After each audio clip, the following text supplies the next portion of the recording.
soyayyar ki ta sana mai da ke rauta cikin mata a gare ni kin fifita ke ce ɗai na bawa zuciya ta kyauta kusanto gare ni san ki zai inganta hubina rashin ki a garin matsala ce da kiwa gare ni dole in sirance ya mata dukan suke ki kai yau zarce muke na kuso noran ki tunni na lamance da wasa sannan sanki ya kama ni sai gashi a yau sanki zuciya mini rauni da kin shaka kwalliya take kona ni dan kyawun ki daban yake diya ta fulani da shan so ki kai gashi yayi furanni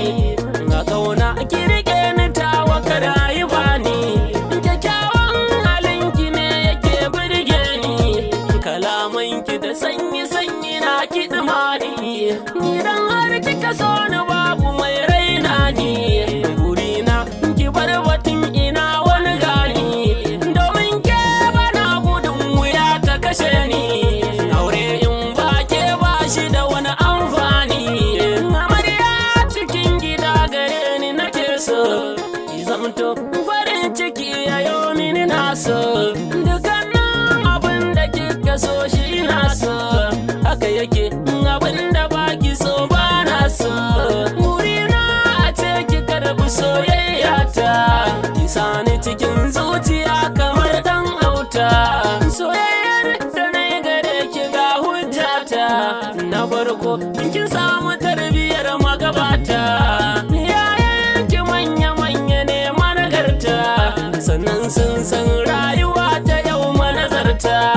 kin gado halin su dole in shelanta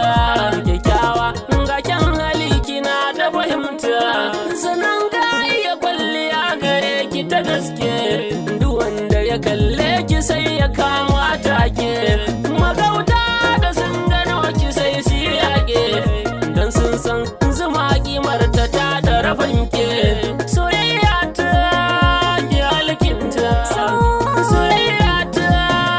ki ririta soyayya ta so nake ki goya ta ki sa ta cikin zuciya ki bibita ki bani kula